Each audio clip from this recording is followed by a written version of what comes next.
Switch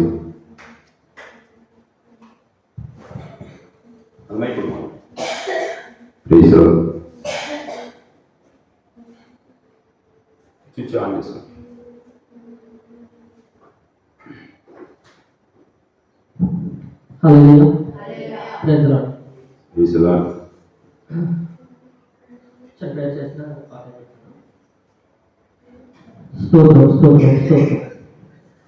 పరిశుద్ధ ప్రేమ కలిగిన మా ప్రియ పరలోకపు తండ్రి, ఘనమైన వందనాలు స్తోత్రాలు ప్రభువైనా. ఇదిగో ప్రభా, నా నుండి నీ బోధగా వాడుకోడు ప్రభా, నీ మాటలు మాత్రమే పలికించు ప్రభా. యేసుక్రీస్తు నామమున అడిగి వేడుకొంచున్నాము తండ్రి. ఓకే. సో ఒకసారి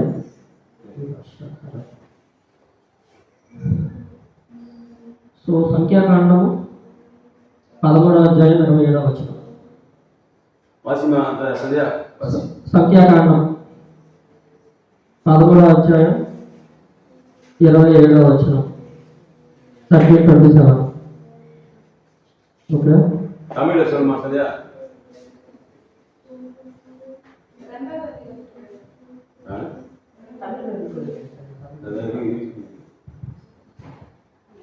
ரெண்டாவது அந்த ரெஃபரன்ஸ் சொல்லு.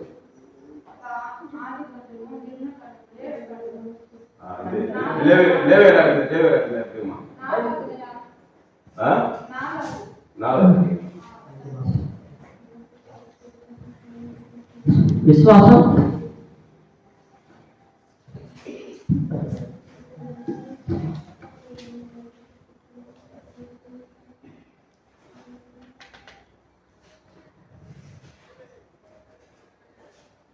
సంఖ్యాకాండము అధ్యాయము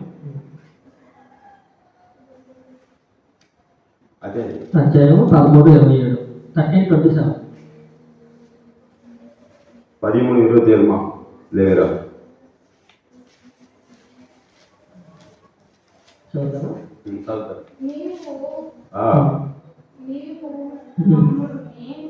పంపిన దేశముకు వెళితిని, అది పౌలు తేనెలు ప్రవసించే దేశము, దాని పండ్లు ఇవి.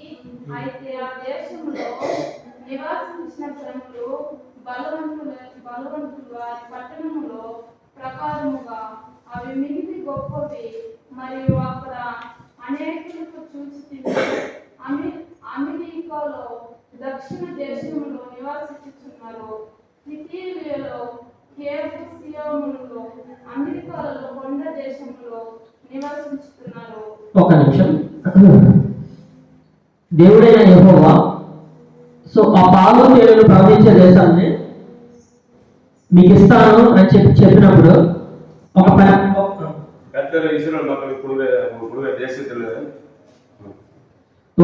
మందిని వెళ్ళి చూసి ఆ దేశం ఎలాంటిదో చూసిరామని చెప్పి పంపిస్తారు. ఆ 12 మందిలో 10 మంది చెడ్డ సమాచారం చెప్తారు. 10 பேர் என்ன பண்ணாங்க? பயப்படுறாங்க. பார்த்து ஐயோ ராசிஸ் மெரியாங்க, நம்ம என்ன பண்ண போறோம், எது பண்ண போறோம் பயப்படுறாங்க. 2 பேர் மட்டும் அதுல அவங்க எனக்கு வெட்டிக்கிளி மெரியாங்க. ఇద్దరు మాత్రం మంచి సమాచారం చెప్తారు. 2 பேர் மட்டும் நான் அந்த தேசத்தை சுதந்தரிப்பேன், அவங்க எனக்கு வெட்டிக்கிளி மெரியா கர்த்தரோடு இருக்கிறான்னு சொல்லி 2 பேர் 12 பேர் வேலை பார்க்க போறாங்க. அதுல 10 பேர் பேக் ஆயிட்டாங்க, 10 பேர் பயந்துட்டாங்க. ஆனா 2 பேர் மட்டும் కాలేబు యెహోషువ మాత్రమే మనం ఆ దేశాన్ని వెళ్తాము, காலேப் யோசுவா மாத்திரமே அந்த தேசத்தை நம்ம சுதந்தரிக்க முடியும், கர்த்தரோடு இருக்கிறான்னு சொல்லி 30 லட்சம் மக்கள்ல 12 பேர் வேலை பார்க்க போறாங்க. 2 பேர் மட்டும் அந்த தேசத்தை நம்மளால சுதந்தரிக்க முடியும் அப்படின்னு சொல்ற அந்த ராஜ்யத்துக்கு பயப்படவே வேண்டாம். ఆ దేశాన్ని మనం స్వతంత్రించుకుంటామని ఇద్దరే చెప్పారు. కానీ 10 మంది మాత్రం మనం స్వతంత్రించుకోలేము, మనకి బలం సరిపోదు, మనకి శక్తి సరిపోదు అని చెప్పారు 10 మంది. அந்த 10 பேர் என்ன பண்ணாங்க? பயந்து நம்மளுக்கு அதை நாங்க சுதந்திரிக்க முடியாது, எங்களால ஒளிவே பண்ண முடியாது அப்படின்னு சொல்லி அவங்க பயந்து பின்மாயிட்டாங்க. దేవుడికి ఎవరంటే ఇష్టం? దేవుడికి ఎవరంటే ఇష్టం? దేవుడికి எப்படியான பிரியன்னு சொன்னா அவர் மேல வைராகியமா தான் பிரியன்னு சொல்றாரு. దేవుడికి ఎవరి ఇష్టం? మంచి సమాచారం పలికిన వాళ్ళు ఇష్టమా, చెడ్డ సమాచారం పలికిన వాళ్ళు ఇష్టమా? దేవుడికి எப்படி பிரியமா இருக்கணும்னு அவருக்கு பிரியம் ఇష్టమా, இல்லனா நம்ம கெட்ட காரியம் இష్టமா சொல்லுங்க. సో మనకి ఎవరైనా సరే మంచి జరుగుతుందని చెప్తే అది నమ్ముతామా, చెడు జరుగుతుందని చెప్తే అది నమ్ముతామా? நம்ம நல்ல தெய்வத்தை நம்பணுமா, கெட்ட தெய்வத்தை நம்பணுமா சொல்லுங்க. సో మనకి 100 మంది మన దగ్గరికి వచ్చి మాట చెప్తారు, నువ్వు ఏమి కాదు, నీకు అంతా మంచిగా జరుగుతుంది. 100 మంది మన దగ్గరికి వచ్చి చెప్తారు, నీకు అంతా మంచిగా జరుగుతుంది, నీకు అంతా మేలే జరుగుతుంది. అది నమ్ముతామా? ఒకటి వచ్చి నీకు అంతా హాని జరుగుతుంది, నీకు అంతా చెడే జరుగుతుంది అని చెప్తే అది నమ్ముతామా? இப்போ ஒரு பாஸ்ட்னு சொல்ற ஒருத்தர் ஒரு நல்ல காரியத்தை சொல்றாரு உங்களுக்கு, நீங்க அதை நம்புறீங்களா? இல்ல நல்லா அவங்க நல்ல காரியமே சொல்லி ஒரு ஏமாத்துட்டா நம்புறீங்களா? அந்த நல்ல காரியத்தை நம்பணும்னு சொல்லி அவர் சொல்றாரு. ఎప్పుడైనా సరే సాతాను ఎప్పుడు కూడా నెగిటివ్ అనేది బాగా పనిచేస్తారు అన్నమాట. ఎవరైతే ఆ యొక్క భయంతో ఉంటారో ఆ మాటలు వాళ్ళని త్వరగా పనిచేస్తారు. பிசாசு எப்பவுமே ஒரு மாயமான காரியங்களை தான் பேசுவான்னு சொல்றாரு. பிசாசு ஒரு மாயமான தந்திரமா பேசி உங்களை வஞ்சிப்பான்னு சொல்றாரு. సో ఒకసారి ద్వితీయోపదేశ కాండము 20వ అధ్యాయం 1వ వచనంలో చదవకండి, నేను చెప్తాను. డ్యూటెరానమీ 20:1. ద్వితీయోపదేశ కాండమా தமிழ் சொல்லுமா? ஏத்திரமா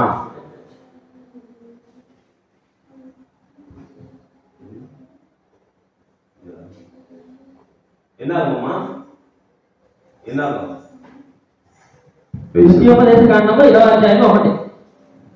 21 என்ன 21 படிக்கும். தமிழ் ஒரு படிங்க. సంఖ్యాకాండం తర్వాత వస్తుంది. லேவியர்கள் மொத்தம் என்ன ஆகும் உத்தியோகம். సో అందులో ఏముంటుందంటే చదవండి. வேவுக்கார் காண்பித்த வழியாக இஸ்ரவேலர் வருகிறார்கள் என்று தெற்கே வாசம் பண்ணுகிற கானானியனாகிய ஆராத் ராஜா கேள்விப்பட்ட போது அவர் இஸ்ரவேலுக்கு விரோதமாக யுத்தம் பண்ணி அவர்களில் சிலரை சிறைப்பிடித்துக் கொண்டு போனான். నేను చదువుతాను చూడండి ఒకసారి. ద్వితీయోపదేశ కాండం 20వ అధ్యాయం 1వ అధ్యాయం 20. నీవు నీ శత్రువులతో యుద్ధంకు పోయినప్పుడు గుర్రములను రథములను నీకంటే విస్తారమైన జనములను చూసినప్పుడు వారికి భయపడవద్దు. ఐగుప్తు దేశము నుండి నిన్ను రప్పించిన నీ దేవుడైన యెహోవా నీకు తోడైయుండును. అంతేకాదు మీరు యుద్ధములను సమీపించినప్పుడు యాజకుడు దగ్గర ప్రజల్లో ఇలాగ చెప్పవలెను. చూడండి, దేవుడు చెప్తున్నాడు பாருங்க, அவர் சொல்றாரு, அவர் என்ன பண்றாருன்னா அந்த ராஜாவுக்கு விரோதமா இஸ்ரேல் மக்களுக்கு விரோதமா வந்தவர்களை அவர் என்ன பண்றாருன்னா ஜெயிக்கிறார். என்ன பண்றாரு? அவர் என்ன பண்றாரு? ஜெயிக்கிறார். அப்போ உங்களுடைய வாழ்க்கையில வர பிரச்சனைகள், உங்களோட வாழ்க்கையில வர எல்லாத்தையும் நீங்க என்ன பண்ணா ஜெபம் பண்ணி நீங்க யுத்தம் பண்ணி அதை என்ன பண்ணுறீங்க? அது சொல்றாரு, நீங்க சும்மா இருக்க நாங்க யுத்தம் பண்ணு சொல்றாரு. அப்ப என்ன பண்ணா அந்த ராஜா எப்படி ஜெயிச்சது போல நம்மளோட வாழ்க்கையை ஜெயிக்கணும்னு சொல்றாரு.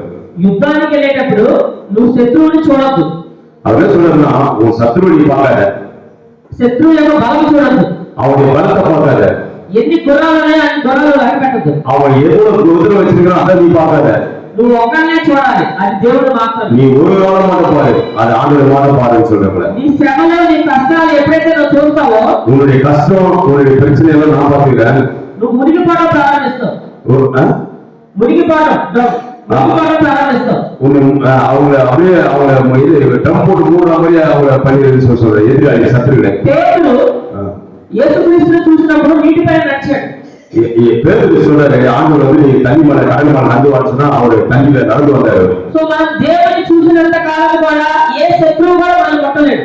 அவர் என்ன சொல்றாருன்னா இயேசுவை பார்க்கும்போது நம்ம எதிரி மூழ்கி போறோம். இயேசுவை பார்த்து நடக்க ஆரம்பிச்சாரு. அதுக்கு அடுத்து அவர் என்ன பண்ணாருன்னா கொஞ்சம் அவசரம் உள்ள மூழ்கி போயிட்டாருன்னு சொல்றாங்க. ఎప్పుడైతే మనం దేవుని చూడకుండా మన శ్రమలని మన కష్టాలని చూసామనుకోండి, நீங்க எப்பவுமே வந்து நீங்க உங்களுடைய வாழ்க்கையில உங்களுக்கு சிரமம் உங்களுக்கு கஷ்டம் இருக்கும்போது நீங்க இயேசுதான் பார்க்க வேண்டும்னு சொல்றாரு. கண்டிப்பா ஒரு சிரமத்தையும் உங்களுடைய வாழ்க்கையில வர பிரச்சனைகளை பார்க்க கூடாதுன்னு அவர் சொல்றாரு. இயேசுவை தான் பார்க்கணும்னு சொல்றாரு. ఆ గాలిని ఆ తుఫానుని నువ్వు చూస్తా ఉన్నావు అనుకోండి, அந்த காற்று நீங்க அந்த அடலையும் பார்த்தீங்கன்னா பயந்துருவீங்க, నువ్వు మునిగిపోతావు, நீங்க மூழ்கி போயிடுவீங்க, నువ్వు ముందుకు వెళ్ళలేదు.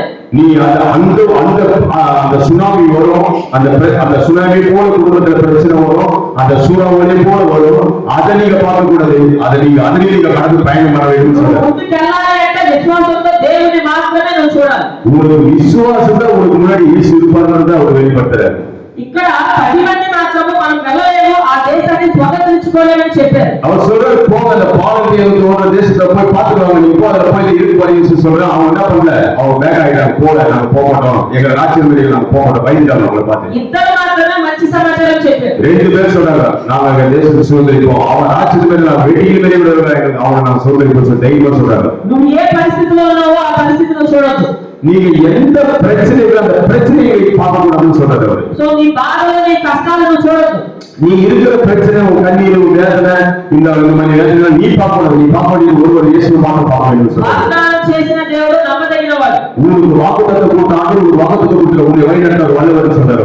భూమి ఆకాశం గతించును కానీ ఆయన మాట గతించుతానని చెప్పాడు. அவர் வார்த்தை பூமியை பார்த்து அவர் வாயத்தினால் படிச்சாரு, அவர் வார்த்தையினால் எல்லாமே செய்தாரு. నీకు వాగ్దానం చేసిన దేవుడు నమ్మదగిన వాడు కనుక ఎన్ని కష్టాలైనా ఎన్ని శ్రమలైనా ఆయన నిశ్చయంగా నిన్ను నీ వాగ్దానం దేశానికి చేర్చి తీరుస్తాడు. உன்னை அழைச்ச தேவன் ஒரு வாக்குத்தத்தம் கொடுத்து கொண்டு வந்தாரு, உன்னை நடத்த ஒரு வல்லவர் நல்லவராக, ஆனா உன் பிரச்சனையை பார்க்க கூடாதுன்னு சொல்றாரு அவர். నీకు కావాల్సింది కేవలం విశ్వాసం మాత్రమే. அவர் என்ன சொல்றாருன்னா ஒரு சின்ன ஒரு விசுவாசம் உங்களுக்கு பிரச்சனையை பார்க்காதுன்னு சொல்றாரு அவர். మత్తయి సువార్త 1:23 மத்திய 1:23 சொல்றாரு. అందులో ఏముందంటే మనకు ఒక కుమారుడు అనుగ్రహించబడును, ஒரு குமாரன் உங்களுக்கு பிறப்பார், అతని పేరు ఇమ్మానుయేల్. அவர் பேர் ஒரு குமாரன் கூட அவர் பேர் இம்மானுவேல் சொல்றாரு. ఇమ్మానుయేల్ అంటే అర్థం ఏంటి? அதுக்கு இம்மானுவேலுக்கு அதுக்கு பேர் என்ன பேருன்னு சொல்லி கேட்கிறாரு. அதுக்கு என்ன దేవుడు அர்த்தம்? మనకి తోడే ఉన్నాడు, அவன் நம்மோடு கூட இருக்கிறார்ன்றதை சொல்றாரு. இம்மானுவேல் சொல்லி இயேசு கிறிஸ்து பிறகு வரும்போது அவருக்கு இம்மானுவேல் பேர் வைக்கும்போது இயேசு நம்மளோடு இருக்கிறார்னு சொல்றாரு. దేవుడు మనకి తోడే ఉన్నాడు.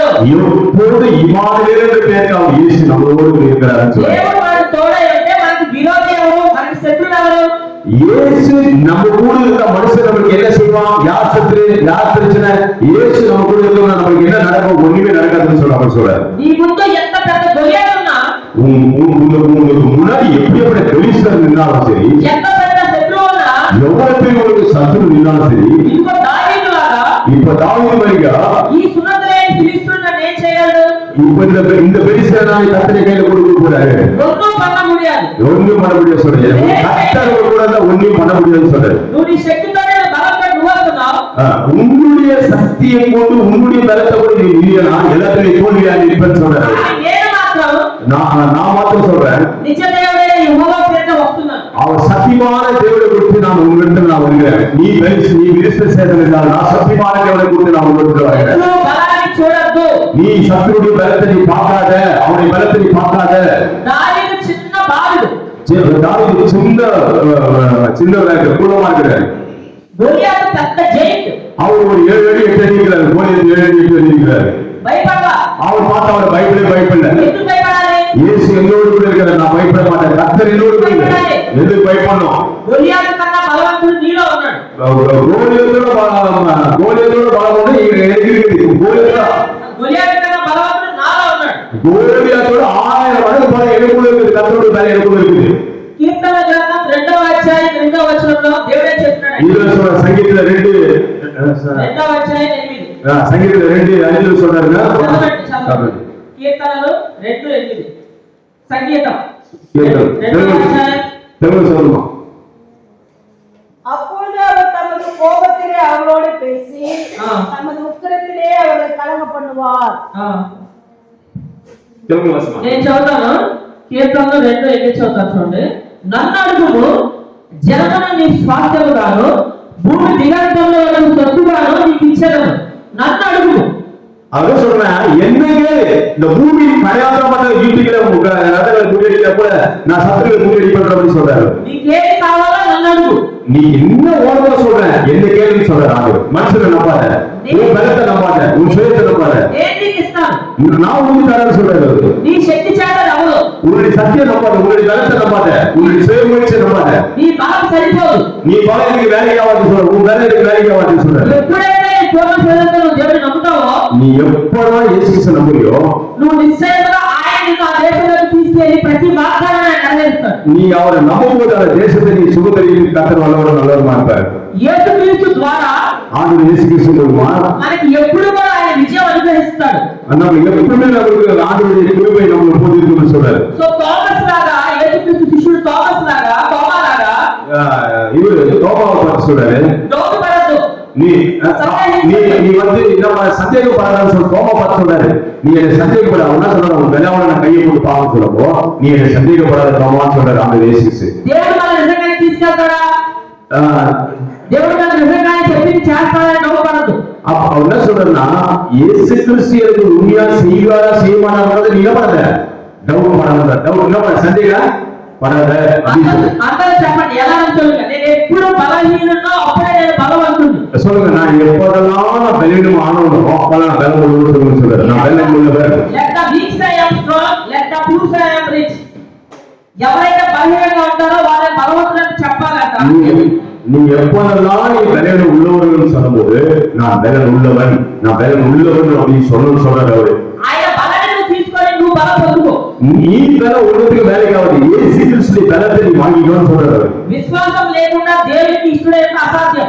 அவருக்கு விசுவாசம் இல்லாத தேவனுக்கு பிரியமா இருக்காதுன்னு சொல்றாரு. విశ్వాసం అంటే ఏంటంటే దేవుని నమ్మటమే విశ్వాసం. இயேசு அதை நான் அடிக்கடி நான் சொல்றேன். ரோமர் 11:6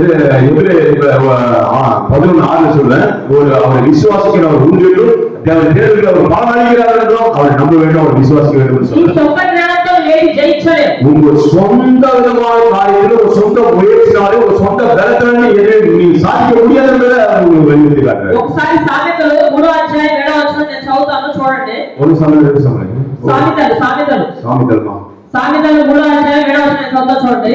நீதிமொழிகள் நினைக்கிறேன். నీ ప్రవర్తన అంతటియందు ఆయన అధికారములకు ఒప్పుకొను, అప్పుడు ఆయన నీ త్రోవలను సరళము చేయును. నేను జ్ఞాని కదా అని నువ్వు అనుకోవద్దు. నేను జ్ఞాని కదా అని అనుకోవద్దు. அவர் என்ன சொல்றேன்னா, நான் வந்து ஞானி, என்னால எல்லாம் முடியும், என்னால இந்த பிரச்சனையை பேஸ் பண்ண முடியும், இது என்னால கட்ட முடியும், இது என் மேல கட்ட முடியும், நான் என்ன வந்து என்ன ஒரு ஞானி விஞ்ஞானி நம்ம என்ன பண்ணக்கூடாது, நானே நம்ம என்ன பண்ணக்கூடாது நினைக்கூடாது. இயேசு கிறிஸ்து நம்ம எல்லாமே நம்ம ஒப்பிட்டு ஆதரே என் வாழ்க்கையில நீங்க தான் செய்யணும் ஆதரவு சொல்லி நம்ம ஞானின்னு சொல்லி நம்ம என்ன பண்ணக்கூடாது. నీ పూర్ణ హృదయంతో పూర్ణాత్మతో ఒకటే నమ్ము. அவர் என்ன சொல்றாரு, உங்க முழு இருதயத்திலும் உங்க முழு மனசோட இயேசு கிறிஸ்து நம்புன்னு சொல்றாரு.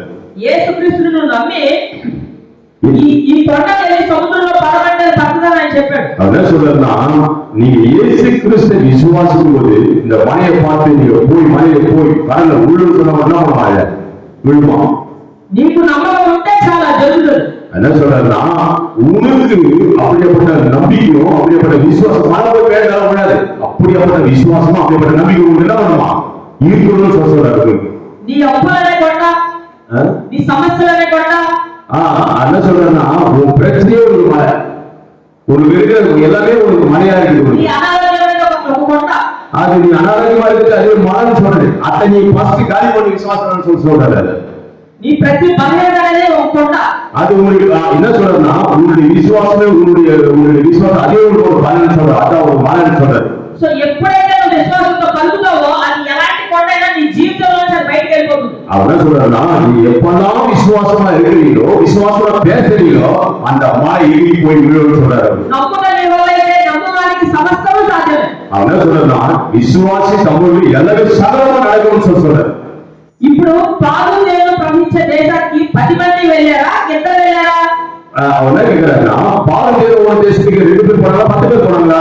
మంచి సమాచారం చెప్పిన వాళ్ళు వెళ్ళారా, చెడ్డ సమాచారం చెప్పిన వాళ్ళు వెళ్ళారా? ఎవరికి நல்ல காரியம் சொன்னாங்க, கெட்ட காரியம் சொன்னாங்க? యేసుక్రీస్తులో నేను ప్రతిదీ చేయగలను చెప్పే వాళ్ళు వెళ్ళారా, నేను ఏది చేయలేను, నేను చాలా బలహీనుడైన వాళ్ళు వెళ్ళారా? ஆண்டவருக்கு போயிட்டு என்ன சொன்னாங்க, நாங்க பலன்னு சொன்னாங்க, பல உள்ளன்னு சொன்னாங்களா?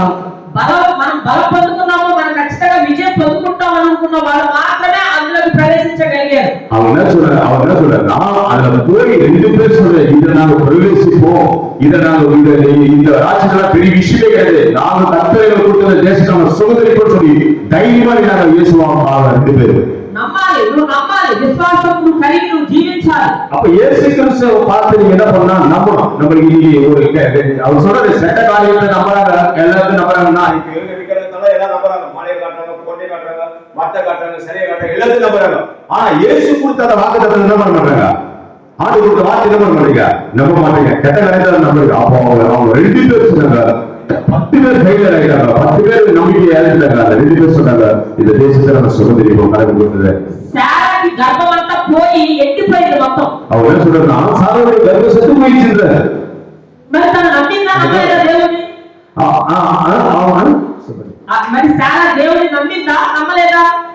இப்போ சாராள் அவங்க இயேசு கிறிஸ்து நம்பினாங்க நம்பலையா? నమ్మిందంటే జస్ట్ నమ్మింది. ఫస్ట్ నమ్మనాங்க. నువ్వు నమ్మేది కాబట్టి ఆ 97 వయసులో కూడా గర్భం తెరవబడింది. அந்த 95 வயசுல கூட அந்த கர்ப்பம் என்ன பண்ணிச்சுன்னா அவங்களுக்கு ஓப்பன் ஆச்சு. அல்லேலூயா சொல்லுவோம். அந்த கர்ப்பமே செத்து போன கர்ப்பம் கூட அந்த முதிய வயசுல கூட அந்த கர்ப்பம் ஓப்பன் ஆச்சுன்னு சொல்றாரு. ஹிப்ரூ 11 ఒకసారి హెబ్రీయులు 11 11 అధ్యాయం 11వ అధ్యాయం 11వ వచనం చదవండి. 11 ఎబ్రీ 11 వాసిమా తెలుగులో వాసిద్దాం. ఎదురుగా వాసిద్దాం. అందులో విశ్వాసం గురించి దేవుడు చెప్తున్నాడు. విశ్వాసం அதுல குறிச்சு நம்முடைய ஆபிரகாம், ஈசாக்கு, நோவா வாக்குத்தத்தம் பண்ணினவர் உண்மையுள்ளவர் என்றெண்ணி கர்ப்பம் தரிக்க பலனடைந்து வயது சென்றவளாய் இருந்தும் பிள்ளை பெற்றார். ఓకే ఓకే దేవుడు నాకు గర్భఫలం ఇవ్వడానికి చాలా ఒకవేళ నమ్మకంగా ఉందనుకోండి, గర్భఫలం వస్తుందా సారాకి? அவங்களுக்கு அந்த வயசுல அவங்களுக்கு இப்போ கர்ப்பம் கண்டிப்பா 45 வயசு 50 வயசு ஆயிட்டா இருக்குது கர்ப்பம் இருக்காது. அப்ப என்ன சொல்றது, அந்த வயசுல போடுமா அந்த கர்ப்பம் உருவாகுமா நான் கேக்குறேன். ஜஸ்ட் நம்பினதே அவங்க கொஞ்சம் அவங்க சின்ன நம்ப விசுவாசம் இருக்குது. అబ్రహాము శోధించబడి విశ్వాసమును బట్టి ఇస్సాకును బలిగా అర్పించాడు. பாருங்க திருப்பி என்ன பண்ணான்னு சொன்னா அவங்க ஆண்டோட நம்பி விசுவாசம் என்ன பண்ணனா மறுபடியும் கடவுளை ஆபிரகாம் சோதிக்கிறார். மறுபடியும் யாரும் என்ன பண்ணாரு, கடவுள் என்ன பண்றாரு, ஆபிரகாம் சோதிக்கிறார். என்ன பண்ணாரு, ஒரு மகனாகி உன் குமாரனும் நீ நேச குமாரனும் உன் புத்திரனும் ஏதேசனாகி ஈசாக்கியருக்கு பலி செலுத்த வேண்டும் அவசியம். నీ భార్యని నమ్మద్దు, நீ உங்க மனைவியை நம்பாத, నీ భర్తను నమ్మద్దు, உங்க கணவனை நம்பாத, నీ పిల్లలను నమ్మద్దు, உங்களுடைய பசங்களை நம்பாதீங்க, మనుషులు ఎవరిని నమ్మద్దు. எந்த மனுஷனையும் நம்பவே கூடாதுன்னு சொல்றாரு. నమ్మదగిన వాడు ఒక్కడు మాత్రమే. நீங்க நம்ப வேண்டிய ஒருவர் மாத்திரம் இருக்கிறார். நான் பிரசிக்கிறேன் இயேசு கிறிஸ்து ஒருவர் மாத்திரம். எல்லா கைவிட்டு ஆரம்பத்தில் நீங்க நம்ப வேண்டிய ஒருவர் மாத்திரம் இருக்கிறாரு, அவர் இயேசு கிறிஸ்து ஒருவர் மாத்திரம் தான். నువ్వు నమ్మితే ఆయన ఈ రోజు నీ జీవితంలో అద్భుతం చేస్తాడు. நீ நம்பினா உங்களுடைய ஜீவித்துல உங்களுடைய வாழ்க்கையில தேவன் உங்களுக்கு அற்புதம் செய்வார். ఈ కష్టాలు ఈ బాధలు నమ్మకపోవడం వల్లే వస్తున్నాయి. இப்போ உங்களுக்கு ஏன் இந்த கஷ்டம் கண்ணீர் வேதனை ஏன் வந்துடுறா, நீ நம்ப கொஞ்ச நாள் ஒரு நம்புற, கொஞ்ச நாள் நம்ப மாட்டேற, உங்க நம்பிக்கையில போய் ஆரம்பிற, அதனால உங்களுக்கு வரது கஷ்டம் பிரச்சனை இதெல்லாம் வந்து நீ மனுஷனை நம்பத்துக்கு ஆரம்பிக்கிற. అద్భుతం జరుగుతుందని నమ్మండి. நீ அற்புதம் உன் வாழ்க்கையில ஒரே ஒரு வாட்டி அற்புதம் கர்த்தர் செய்யணும், அதே குறிச்சு நம்புங்க, அதே நம்ப சொல்றாரு. యేసు నా జీవితంలో అద్భుతాలు చేస్తాడని నమ్మండి. என்னுடைய ஆண்டவராகிய இயேசு கிறிஸ்து என் வாழ்க்கையில் நிச்சயமா அற்புதம் செய்வார் என்று நம்புங்க. నా భర్త మాట్లాడు, నా భార్య మాట్లాడు, నా పిల్లలు మాట్లాడు నమ్మండి. உங்களுடைய பிள்ளைகளும் உங்க கணவனாக உங்க மனைவியை யாரும் என்ன பண்ணாதீங்க, நம்பாதீங்க. నేను ఐశ్వర్యవంతుని అవుతానని నమ్మండి. நான் நல்ல ஒரு செல்வதமான ரூபில் நான் சிறந்திருப்பேன்னு சொல்லி நீங்க நம்புங்கன்னு சொல்றாரு அவரு. నేను ఆరోగ్యంగా ఉంటానని పలకండి. நான் வேதியில்லாத நான் சுகமா இருப்பேன்னு சொல்லி நீங்க நம்புங்கன்னு சொல்றாரு. నమ్మి నువ్వు పలుకు, దేవుడు అద్భుతం చేయబోతున్నాడు. நீ கடவுளுக்கு விசுவாசமா இரு, கடவுளுக்கு அற்புதம் காரியம் செய்வார். 10 మంది డౌట్పడి భయపడి సందేహించదు దేవుడు. அந்த பேரு பார்க்க 12 பேர் போனவங்க 10 பேர் வைத்து நாங்களால அவங்க ஆட்சியோட இருக்க முடியாது சொல்லி ஆண்டுகிட்ட மர வச்சுட்டாங்க. நாங்க போக முடியாது, நாங்க வாழ்க்கை డౌట్ పడద్దు. உங்களுடைய வாழ்க்கையில உங்க வாழ்க்கையில டவுட் பண்ணாதீங்கன்னு சொல்றாரு. సందేహించదు, నిశ్చయంగా దేవుడు గొప్ప కార్యాలు చేయబోతున్నాడు నీ జీవితంలో. దేవుడు நீ சந்தேகப்பட்டதை మీ வாழ்க்கையில గొప్ప కార్యం செய்யக்கூடிய உங்க வாழ்க்கையில நல்ல காரியத்தை செய்யக்கூடியதுன்னு சொல்றாரு. దేవుడికి సమస్తము సాధ్యమే. அவருக்கு எல்லாமே அவருக்கு சாத்தியம். அவரால் செய்யக்கூடிய காரியம் உண்டு, அவரால் செய்யக்கூடிய காரியம் உண்டு சொல்றாரு. నీకు శ్రమ వచ్చినా కష్టాలు వచ్చినా దానివల్ల నువ్వు తెలుసుకోవాల్సింది ఏంటంటే, நீங்க உங்க வாழ்க்கையில கஷ்டம் வந்து கண்ணீர் வந்து வேதனை வந்து நீங்க தெரிஞ்சுக்கொள்ள ஒரு காரியம் நீங்க தெரிஞ்சுக்கொள்ள வேண்டும். నువ్వు దేవుని నమ్మకుండా నీ సొంత జ్ఞానంతో ముందుకెళ్తున్నావు, అందుకే ఈ కష్టాలు. நீ என்ன பண்ண, நீ தேவன் அவரை நம்பாத, நீ சொந்த காரியம் நம்புற, சொந்த மனுஷன் நம்புற, சொந்த மனுஷன் நம்புற, உன் சொந்த காரியத்தை நம்புற. నీ సొంత జ్ఞానం వల్ల నువ్వు పడిపోతున్నావు. நீ சொந்த காரியத்தில் நீ நினைக்கிறதா, நீ சொந்த முயற்சியில் இருக்கிறதா, நீ சோர்ந்து போடக்கூடாது. నువ్వు దేవుని ఎప్పుడైనా పూర్ణ హృదయంతో పూర్ణాత్మతో నమ్ముతావో, நீ இயேசு கிறிஸ்து எந்த சூழ்நிலையில் நீ நம்பும் போது ఖచ్చితంగా உங்களுக்கு கட்டாயமா ఈ రోజే దేవుని జీవితాన్ని నీ చరిత్రని మార్చబోతున్నాడు. இன்னைக்கு இந்த நிமிஷத்துல உங்களுடைய வாழ்க்கையை கட்ட தலைகளை மாற்றணும்னு சொல்றாரு. నీ ప్రతి కణిని ఆయన నాట్యంగా మార్చబోతున్నాడు. உங்களுக்கு என்னென்ன காரியங்கள் அதெல்லாம் கட்ட மாற்றணும்னு சொல்றாரு. உங்களுக்கு துக்கம் சந்தோஷமாய் மாறும். அவர் தமிழ் பைபிள்ல சொல்றாரு, யோவான் 16:20 சொல்றாரு, உன் துக்கம் சந்தோஷமா மாறும் சொல்றாரு. ఈ బాధ మొత్తం దేవుడు తీసేయగలుగుతాడు. உங்களுடைய இருக்கிற வேதனை கண்ணீர் துன்ப எல்லாத்தையும் கர்த்தர் நீங்க எடுத்து போடுவாரு. నమ్ము నమ్ము నమ్ము. அவர் சொல்றாரு, உங்களை வலியுறுத்தி சொல்றாரு, நீங்க இயேசு நம்புங்க, ரெண்டு கால நிக்காதீங்க, குத்தி நிக்காதீங்க, ரெண்டு கால அப்படி நிக்காதீங்க அப்படின்னு சொல்றாரு. நீங்க தேசம் ஒரே முறையா நம்புங்கன்னு சொல்றாரு. முடிவா நம்புங்க. ఈ దేశంలో దేవుడు నమ్ముతాడని మాత్రమే నమ్ము. இந்த தேசத்துல கர்த்தர் உங்களை நல்லா வச்சிருப்பாரு. உங்களுக்கு கர்த்தர் ஆயிஷா ஒரு வாக்குத்தத்தமாய் நல்லா வச்சிருப்பாரு. நம்புங்க உங்களை. ఇందులో ఉన్న ప్రతి వాగ్దానాన్ని నువ్వు నమ్ము.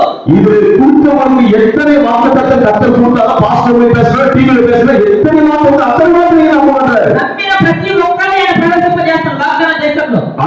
அவர் நம்பின அந்த வாக்குத்தத்தத்தை கொடுத்த நம்பி போனவங்க தேசத்தை பிரவேசித்தார்கள். నమ్మిన వారికి రక్షణ, నమ్మని వారికి శిక్ష విధింపబడదు. அவர் நம்முடைய கர்த்தர் ரட்சிக்கப்பட்டு நம்பாதவங்க சிச்சிட்டாருன்னு சொல்லி சொல்றாரு. నమ్మండి ఈ రోజు నుంచి. இந்த சமயத்துல நீங்க தேவனை நம்புங்க. ஏன்னா இயேசு சொல்றாரு, சீக்கிர சமீபமா இருக்கு, இயேசுவை நம்புங்கன்னு சொல்றாரு. నువ్వు నమ్మి ప్రార్థన చేయి. ఈ రోజు నుంచి ప్రార్థన చేయి. நீங்க நம்பி கடவுளை நம்பி பிரார்த்தனை செய்யுங்க. உங்க சுய முயற்சியோ உங்க வேலையோ உங்களுடைய கல்யாணமான பிரார்த்தனை நீங்க நம்பி నీ బలహీనత బాగుపడను దేవుడు అప్పుడు உங்களுடைய பலவீனத்தை கர்த்தர் போனா என்ன போன கேளுங்க சொல்றாரு. என்ன கேளுங்க சொல்றாரு. உங்க பலவீனம் போனா என்ன கேளுங்க சொல்றாரு. సో నేను చివరి మాట చెప్పి ముగిస్తాను. நான் கடைசியா சொல்லி நான் முடிக்க போறேன். సో దేవుడి దగ్గరికి వచ్చేవాడు ஆண்டவர்கிட்ட வந்தவங்க ఆయన ఉన్నాడని, அவர் இருக்கிறார் என்றும் ఆయన ప్రతిఫలం దయచేయవాలని, அவர் சதாகாலம் நம்ம உதவி செய்வார் என்றும் నువ్వు నమ్మాలి కదా. நீ நம்பணுங்கடா, நீ நம்பணுங்கடா. அவரை நான் விசுவாசிக்கிறேன், அவர் வாக்குத்தத்தம் கொடுத்தவரை விசுவாசிக்கிறேன், அவர் என்னோடு இருக்குன்னு அவரை நீ நம்பணுங்கடா அப்படின்னு சொல்றாரு. ఎఫెసీ 4:31 எபேசியர் 4:30 வாசிக்கிறோங்க. చదవండి ముగించేస్తాను. சார் ఎఫెసీ 4:31 எபேசியர் 4:30 சத்தத்தை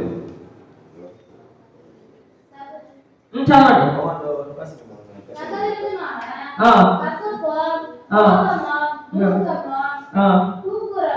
ఓకే.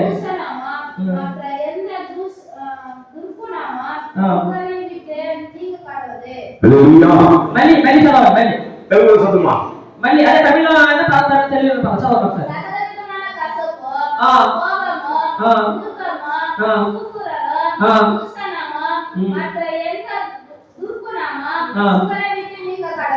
ఇప్పుడు నీలో కనుక ఈ లక్షణాలని ద్వేషము, కోపము, క్రోధము, దూషణ ఇవన్నీ ఉన్నాయనుకో దేవుడిని ప్రార్థన ఆలకిస్తాడా? அப்போ என்ன சொல்றாருன்னா, ஆண்டவர் என்ன சொல்றாருன்னா, சிம்பிளா சொல்றேன், மனுஷனுடைய கோபம் தேவனுடைய நீதி நடப்பிக்காது.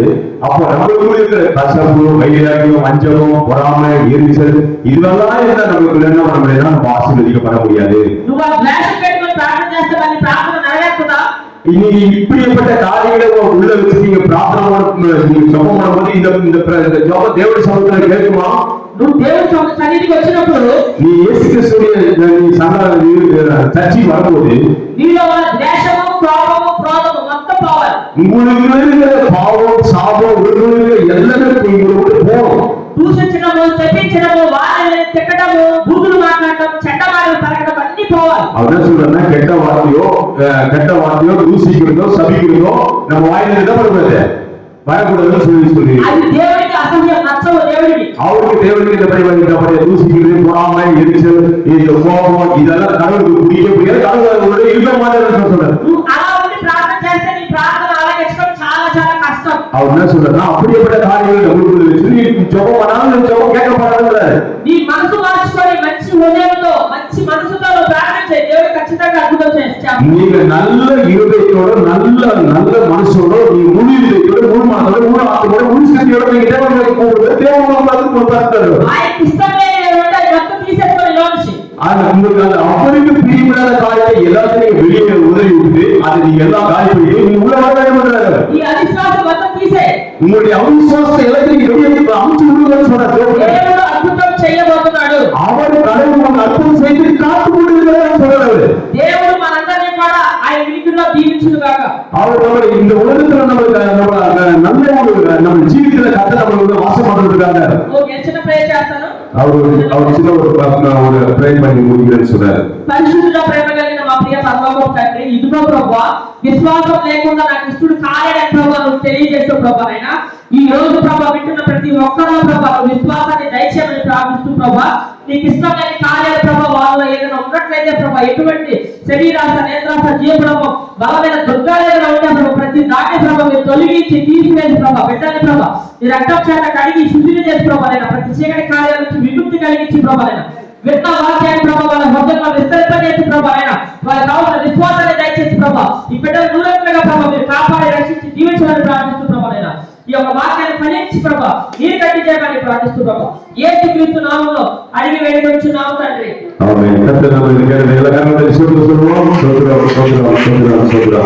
நல்ல ஒரு வார்த்தை வந்து நம்ம புத்தகம் இல்லையா, அருமையான வார்த்தை கொடுத்தாரு. அதே சொல்லுமா, இது நம்ம ஏன் இப்படி இருக்குன்னு சொன்னா நம்ம